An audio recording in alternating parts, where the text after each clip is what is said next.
നമസ്കാരം. ശുഭദിനത്തിലേക്ക് എല്ലാവർക്കും സ്വാഗതം. ശ്വേതവരാഹകൽപ്പത്തിലെ 7ാമത്തെ ചതുർയുഗമായിട്ടുള്ള വൈവസ്വത മന്വന്തരത്തിലെ 28ാമത്തെ ചതുർയുഗമാണ്.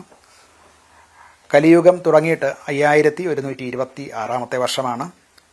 ഇന്ന് കലിദിന സംഖ്യ വരുന്നത് 18,72,425ാമത്തെ ദിവസമാണ്. മലയാള സമ്പ്രദായത്തിലെ കൊല്ലവർഷ കണക്കനുസരിച്ച് 1200 ആണ്ട് കർക്കിടക മാസം 18 ഇന്ന് ശകവർഷം 1947 ശ്രാവണ മാസം 12 തീയതിയാണ്. ഗ്രിഗോറിയൻ കലണ്ടർ അനുസരിച്ച് 2025 ഓഗസ്റ്റ് മാസം 3 തീയതിയാണ്. ശുക്ലപക്ഷമാണ്. പക്ഷത്തിലെ നവമി തിഥിയാണ്. നവമി തിഥി 9:24 വരെയുള്ള സമയത്താണ് നവമി തിഥി. അതിനുശേഷം ദശമി തിഥിയാണ്.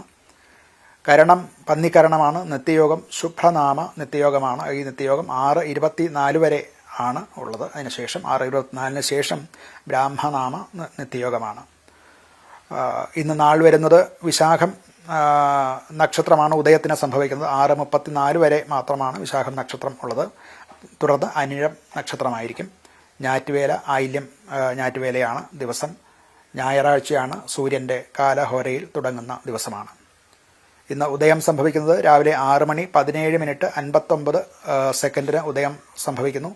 വൈകിട്ട് 6:42 കഴിഞ്ഞ് 12 കൂടെ ആകുന്ന സമയത്താണ് അസ്തമയം സംഭവിക്കുന്നത്. ഇത് മധ്യ കേരളത്തിലേതാണ്. സെക്കൻഡുകളും മിനിറ്റുകളും തെക്കോട്ടും വടക്കോട്ടും പോകുന്തോറും ഈ ഉദയാസ്തമയങ്ങൾക്ക് സംഭവിക്കും. ദിനമാനം വരുന്നത് 12 മണിക്കൂർ 24 മിനിറ്റ് 13 സെക്കൻഡാണ്. പകലിൻ്റെ ദൈർഘ്യം കുറഞ്ഞു വരുന്നത് നമുക്ക് കാണാവുന്നതാണ്. രാഹുകാലം സംഭവിക്കുന്നത് 5:09 തുടങ്ങി 6:42 വരെയുള്ള സമയത്താണ്. ഗുളികകാലമാകട്ടെ ഉച്ചയ്ക്ക് 3:36 തുടങ്ങി 5:09 വരെയുള്ള സമയത്താണ്. യമകണ്ഠക കാലം വരുന്നത് 12:30 മുതൽക്ക് 2:03 വരെയുള്ള സമയത്താണ്. രാഹു, ഗുളിക, യമകണ്ഠക കാലങ്ങൾ ശുഭകാര്യങ്ങൾക്കും യാത്രയ്ക്കും മറ്റും നിഷിദ്ധമായിട്ടുള്ളതാണ്. ഇന്ന് ചന്ദ്രാഷ്ടമം വരുന്നത് മേടക്കൂറുകാർക്കാണ്. അശ്വതി, ഭരണി, കാർത്തിക എന്നീ നക്ഷത്രക്കാർക്ക് അഷ്ടമത്തിൽ ചന്ദ്രൻ വരികയാൽ ഇന്നത്തെ ദിവസം പൊതുവെ അനുകൂലമല്ല. അവർ പുതിയ സംരംഭങ്ങൾ തുടങ്ങുക, പ്രധാനപ്പെട്ട യാത്രകളും ഇതൊക്കെ ഒഴിവാക്കേണ്ടതാണ്.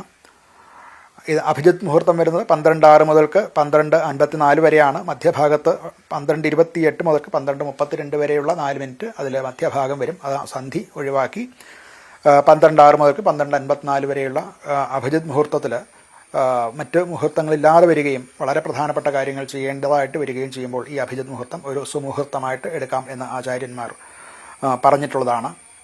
ഇന്ന് ഉദയത്തിന് വരുന്നത് വിശാഖം നക്ഷത്രമാണ്.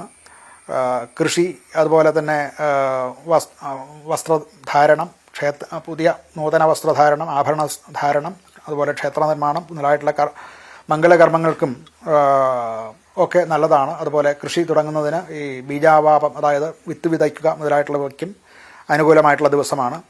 എന്നാൽ തിഥി വരുന്നത് നവമി തിഥിയാണ്. അത് 9:43 വരെയുള്ള സമയത്ത് നവമി തിഥിയാണ്. നവമി തിഥി പൊതുവെ ശുഭകർമ്മങ്ങൾക്ക് വിധിച്ചിട്ടില്ല. യുദ്ധം മുതലായിട്ടുള്ള കാര്യങ്ങൾ, കലഹകൃത്യങ്ങൾ, ചൂത് കളിക്കുക അല്ലെങ്കിൽ നൃത്തം, ഇതുമാതിരിയുള്ള കാര്യങ്ങൾക്കൊക്കെ നവമി തിഥി നല്ലതാണ്. മറ്റ് ശുഭകർമ്മങ്ങൾക്ക് വിധിച്ചിട്ടില്ലാത്ത ദിവസമാണ്.